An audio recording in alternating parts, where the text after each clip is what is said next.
They say World War I and all that, 1913 to 1929, and then in 1928 is another good day because they say 28 for the physical manifestation. You know, a lot of stuff going on in 29, and the stock market dropping, the roaring 20, and it went crazy on them. And then you got the 30s, and then you hit World War II in the 40s, Hitler and everything else that went down with the gypsies and the Jews and the Aryan nation and whatever else Hitler was doing with Erwin Rommel, and they went to Africa and Ethiopia, is really Abyssinia. Still, you end up getting right back to 1914, end of the double civilization.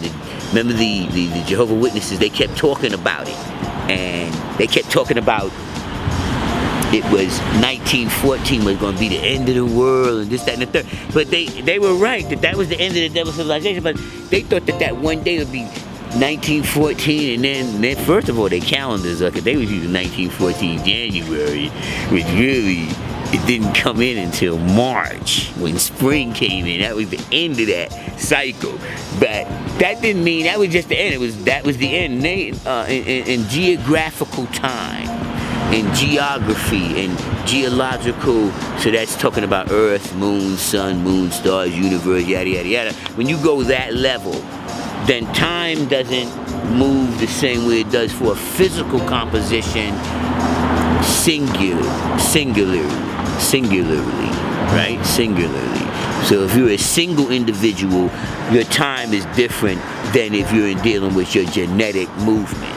So procreation makes your nation last long time, but not you physically as you being you, but it does through your DNA, because that's really you too.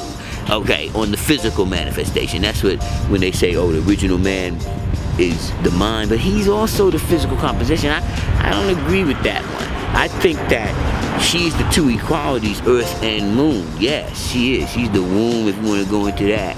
Then that would be, he's the mind. But if we're going to go right back down and keep it right here simple, yes, she's the two equalities, earth and moon.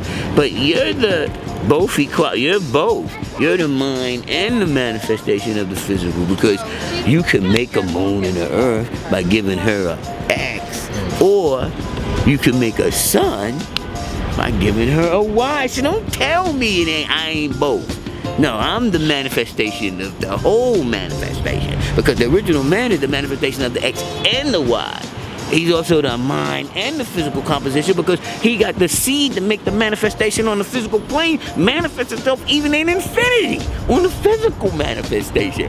Once it was made manifest, that he went from knowledge to born back to knowledge, but because knowledge to born back to knowledge can manifest itself in the mind without going through the physical manifestation. But once it was made manifest, physical, then it was infinity. It was too late because the self made it. No self made that manifestation go down, because it was like bam, sun, moon, stars, atmosphere, blah, all that, right? And then you got the physical composition, because the physical composition can't manifest itself in the space, the void of space, not the physical body that's there now. You got and I got, that's not going to work. So that shows and proves it's the mind, but also shows and proves the infinity on the physical plane. Just plain genetics, that's not hard. The original man, they can't find no beginning to the original man. You must do your own research, as I did. I like this synth, Mecca. Do it again.